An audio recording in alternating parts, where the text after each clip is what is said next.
Hello everyone. So today I would like to start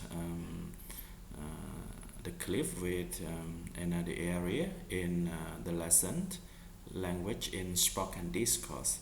This is cooperation and implicature. The first point about this lesson in conversational implicature, I would like to discuss tautology. Tautology can be defined as an apparently pointless expression. Moreover, tautology can be a statement that is always true, but the problem it has no communicative value. For example, a hamburger is a hamburger. In a conversation, the speaker using a tautology intend to communicate more than is said. In connection to tautology, we need to focus on the implicature. Implicature can be the additional convey meaning, or it can be the action of implying a meaning beyond the literal sense of what is explicitly stated. For example, in the middle of the lunch hour, one woman asks another how she liked the hamburger she is eating, and then receives the answer, a hamburger is a hamburger. On the top of this reply, the woman wants to say that it is normal, okay? It has no anything that is new, so hamburger is still a hamburger. Given the opportunity to evaluate the hamburger, the speaker has responded without an evaluation. Therefore, one implicator is that the woman has no any opinion whether the hamburger is good or bad. She has no any expression to evaluate hamburger. Depending on the context, additional implicator, for example, the speaker saying all the hamburger are the same, might be inferred from the woman. Next is cooperative principle.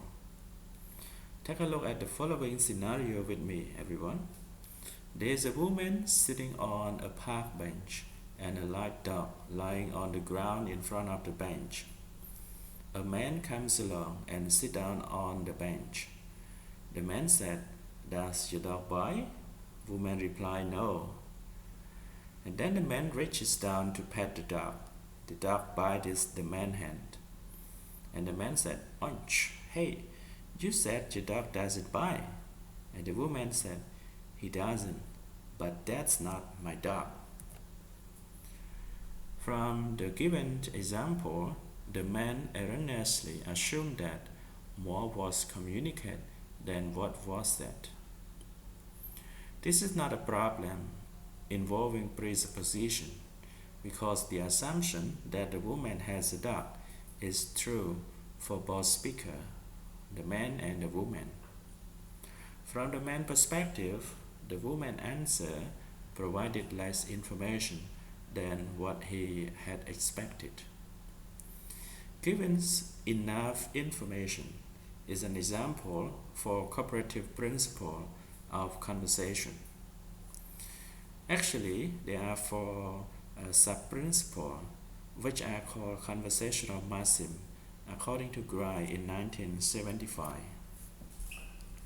It is a broad principle whose scope falls within the various maxims of conversation.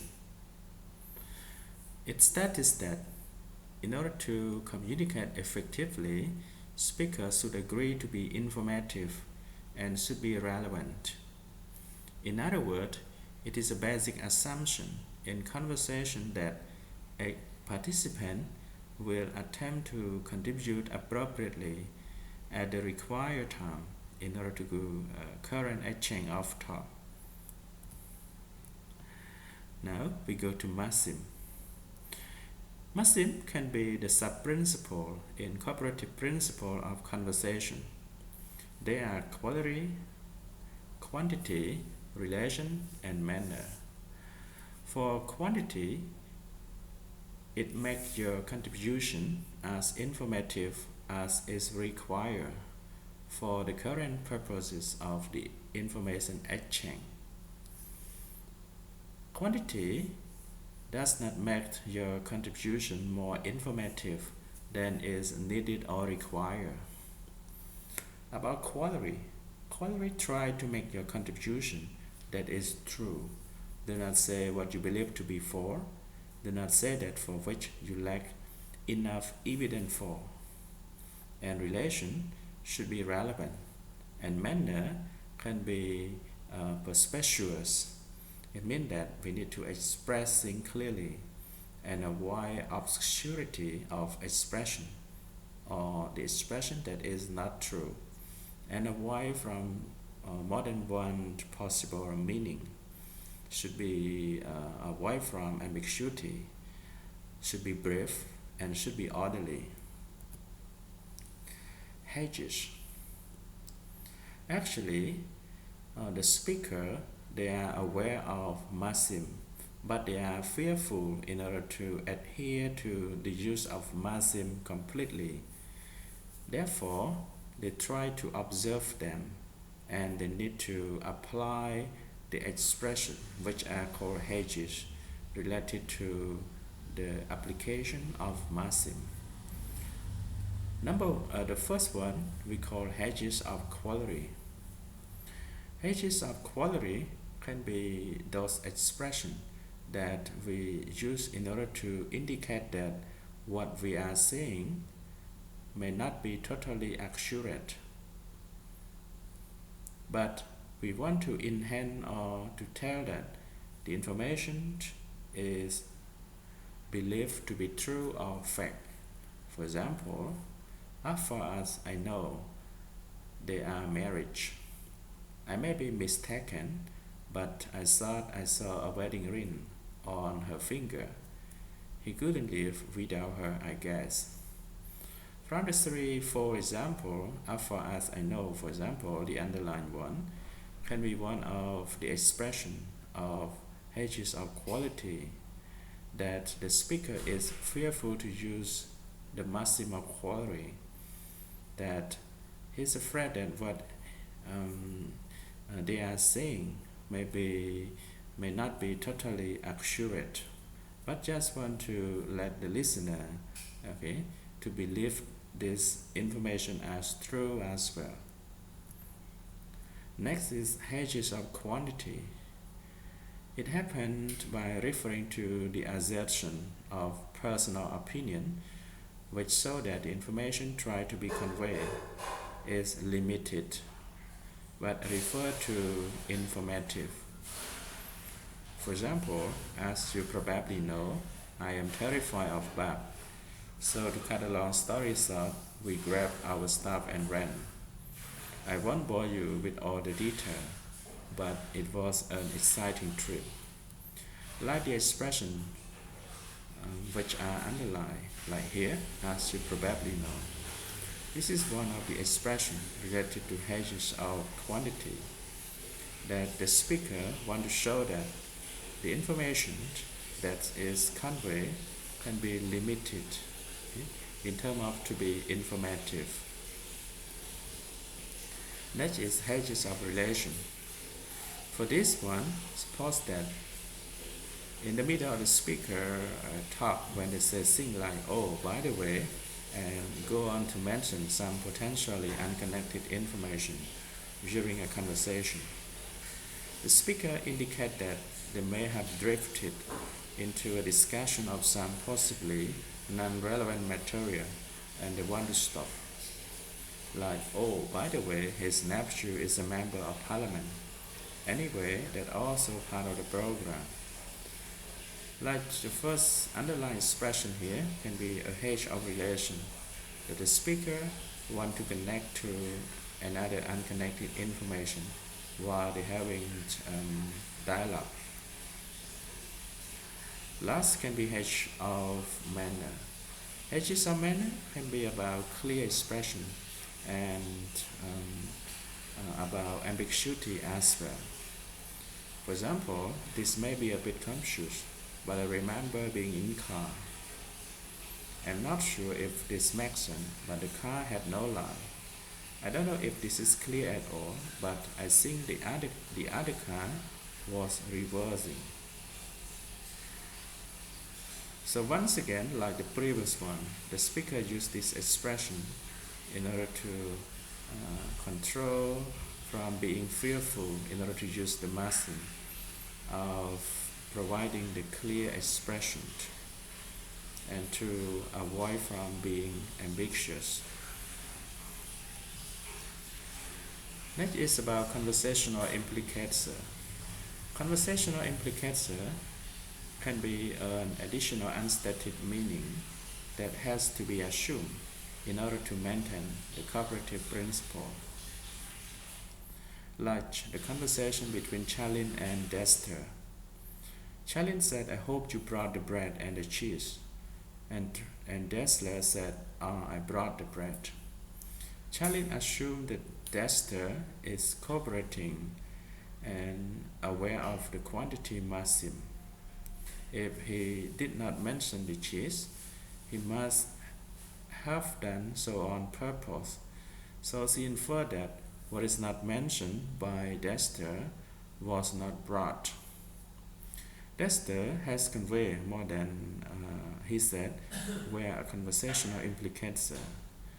For Charlene focused on bread and cheese, but Dexter replied with only bread, not cheese. That means that the cheese was not brought by Dexter already. Next is about generalized conversational implicature.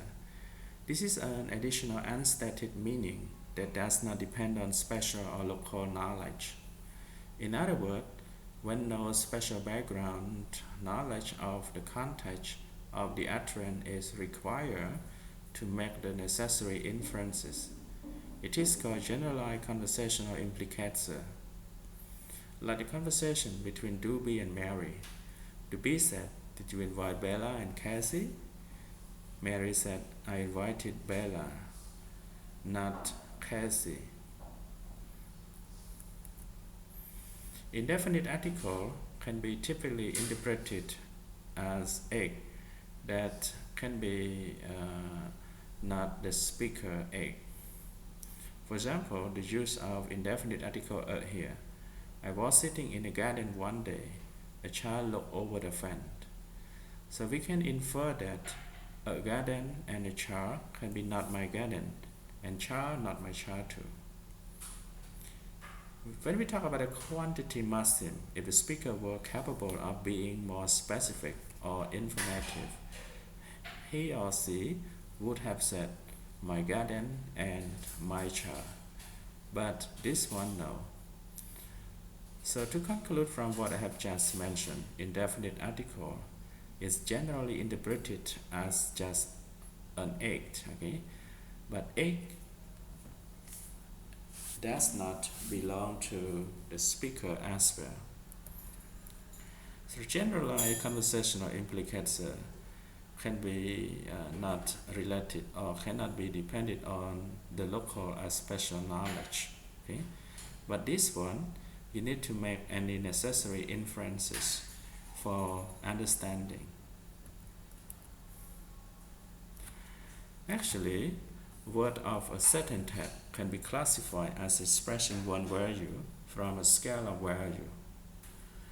For example, the term for expressing quantity, like here, all, most, many, some, and few. Always, often, sometimes, must, should, and may. When we produce an utterance, a speaker selects the one word from the scale which is the most informative and truthful that can be with quantity and quality focus. For example, I'm studying linguistics and I've completed some of the required course. Here we have some. that can create the implicature that it's not all. Okay. Scalar implicature, it can be related to what I have just mentioned in the previous slide. But this one, when any form in a scale is asserted, and the negative of all form higher on the scale is implicated. Like here example, the linguistic causes are sometimes really interesting. We use sometimes and creates the implicature that can be more than not often and can be more than not always. So take a look at the negative here, not often and not always. Another example, it's possible that they were delayed. So for implication, it can be more than not certain as a higher value on the scale of the likelihood. This should be stored in a cool place. This one, when we implicate, it is more than not much, right? This can be on the scale of obligation. Next is about particularized conversational implicator. This one is as an additional unstated meaning that depends on special local knowledge. When Anne said, "Where are you going with the dog?" Sam replied to the VET. Mr. Sam, he used the local context because he afraid that the dog is known or recognized the word wet. Therefore, he spelled it from one letter to another letter. He learned that to have been taken there, so he need to spell in such a way. That can be with the implication that he doesn't want the dog to know the answer to the question being asked by Aunt. So Mr. Sam does not adhere to the maxim of manner. So he need to elaborate less brief version. Properties of conversational implicator. Because implicators are part of what is communicated and not said, speaker can always deny that they intended to communicate such meaning. Actually, conversational implicator can be calculated, suspended, cancelled, or maybe reinforced.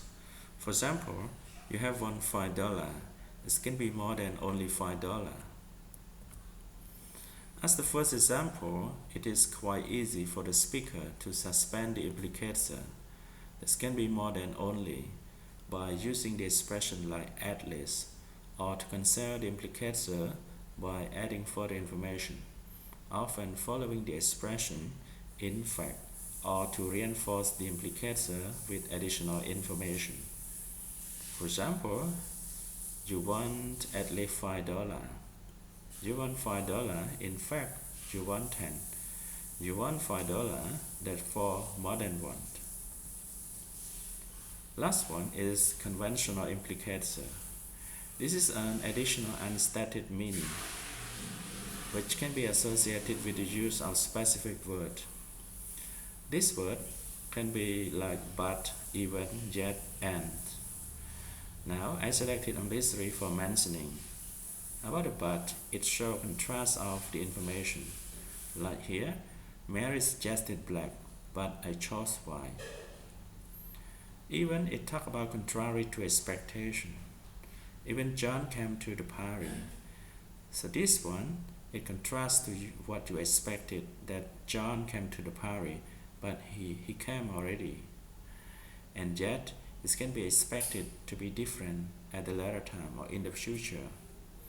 For example, Denise isn't here yet, but he can be here in the future. That can be later on, not right now. So this word can be the specific word that can be related to additional unstated meaning. So this word, they have their function or the meaning already that we call conventional implicator. Thank you for your watching and listening, everyone.